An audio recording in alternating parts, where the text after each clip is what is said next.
Well, there's no doubt that green walls are the most talked about thing in gardening and landscaping today. Now, you may well ask, what is a green wall?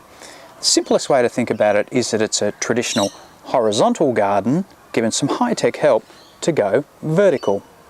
What a green wall means to you is that you can put a garden into a space where you previously may have only been able to have a single pot plant. So in a narrow passageway down the side of the house, a small balcony, a courtyard, you can stack it up and have an entire wall of plants. Best part is they're really easy to assemble. You don't need to build something from scratch yourself because there's kits available that you just simply clip together and fill up with plants. Now, a green wall kit does not get any easier than this.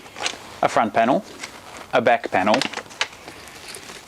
4 side and top panels, and the all-important liner. Think of it like a big sock. It just slips into your assembled module. Then you fill it with your potting mix, pop your plants through the front, and off you go. So let's clip it all together and start building our green wall. If you've ever played with Lego, you'll have no trouble with this kit. Just make sure you've got all the right pieces correctly aligned before you click them together. Once you've got the front and rear and 2 side and the bottom panels clipped together, slip your liner in. Make sure it's pushed well into the corners. Well, it's nearly time to plant out our green wall modules, but we've got to create a special potting mix first.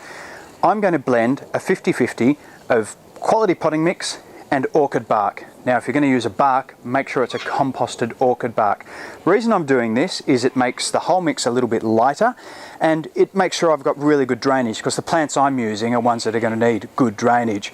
If you're hanging the modules on a wall, which you can do, instead of using the orchid bark, create a mix of polystyrene balls and vermiculite and mix that 50-50 with a quality potting mix. That'll make it really nice and light, but it'll still hold on to moisture as well. So I'm going to slip the gloves on and blend this up.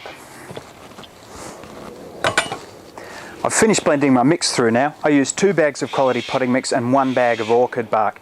We can start filling one of our modules up. We're going to do it bit by bit.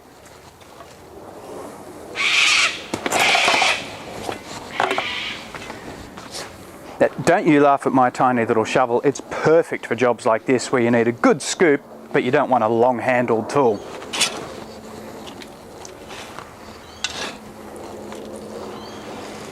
I've only part filled my module before I'm punching holes through the fabric. It's because I'm using larger plants, so it's easier to plant and fill progressively. If you're using small plants like seedlings, you'd fill all the way to the top before you punched your holes and planted. Gently remove most of the soil from the root ball of your plants. Then push them through the hole you've cut in the fabric in the front of your module. You may need to get your hand inside to pull the root ball through. Once you finish planting that level, bring your module back upright, fill with more mix, and repeat the process until you're done. To allow the roots to establish, you should leave your green wall module laying down flat for about a month. I'm going to use mine straight away, however, so what I've done is temporarily wired the plants in place. I can take this wire off once it grows. Now, once you're putting your modules into position, make sure they're properly aligned.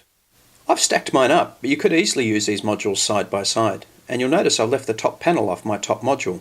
To make sure my 2 modules stay together, I'm just going to use some cable ties, slip them through from one to the other, pull tight, and just snip the tail off.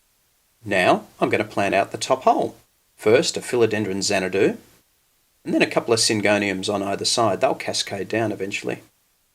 But what about the rest of my planting? Well, lovely Dianellas in the top, lush bird's nest fern halfway down, beautiful colourful bromeliads down the bottom, then all the gaps are filled with dainty native violet. They'll gently tumble down the face of the modules.